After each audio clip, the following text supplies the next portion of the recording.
There is one organ which causes high blood pressure, and it's not what you think. And there are specific exercises you can use to target and fix your blood pressure easily. No diet, lifestyle changes, or medication required.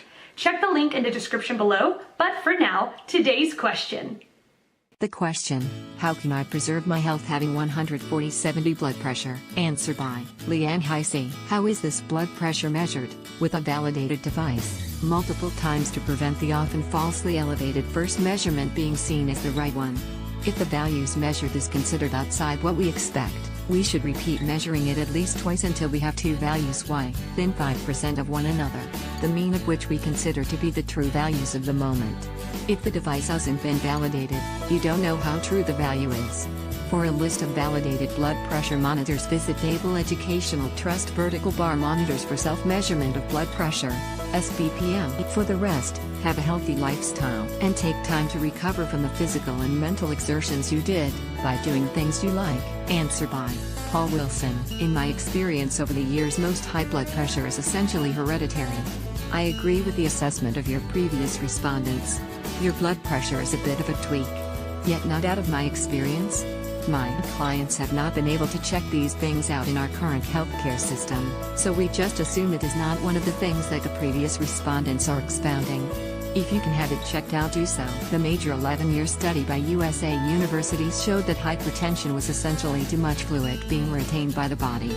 One major hormone involved is renin. African Americans in the Western Hemisphere have 3 times more hypertension than whites in these areas. Why? In Africa, blacks and whites have the same blood pressure. What happened?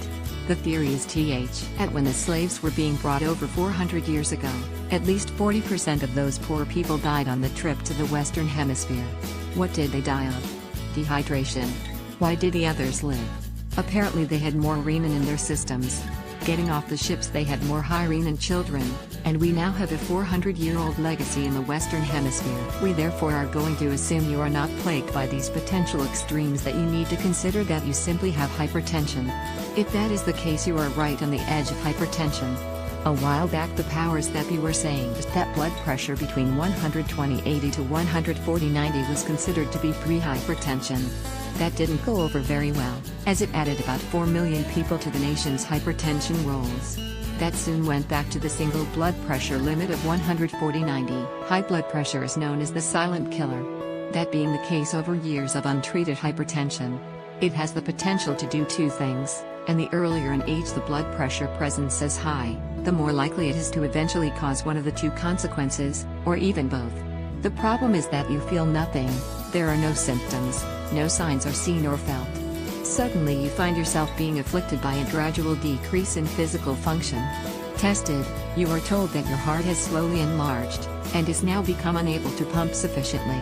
Athletes' hearts may be able to pump 75% of what is in it, out of it with each beat.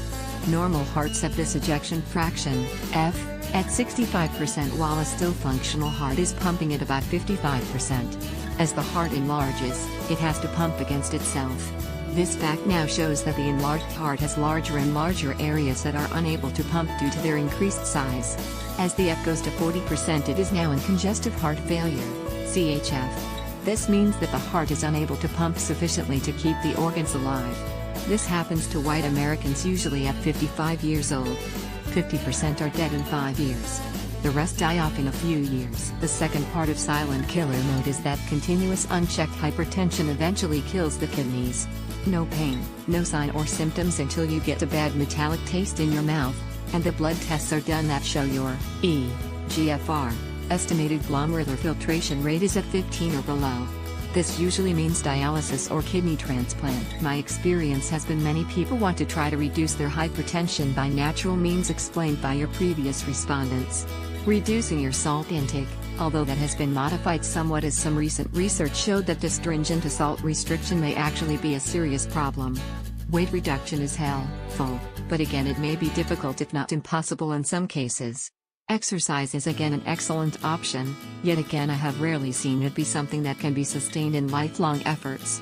That may be understandable, and I commend those who are able to do it. Yet I must admit I have seen more people fail than succeed. I feel the reason is that life is difficult to organize and maintain. Entropy is a scientific explanation as to why things deteriorate. Energy is constantly required to be imputed in order to keep entropy from destroying your system. Using this scientific approach, I think it is possible to appreciate and understand why medication is a real necessity, and more likely to succeed than the more natural approaches in the course of a lifetime. Answer by Gary Flan. Technically, this is hypertension. After several relaxed readings to confirm it, then treatment should begin. It starts with weight loss, regular exercise, proper, low-salt diet, and stress reduction, followed by relevant supplements, then pharmaceuticals.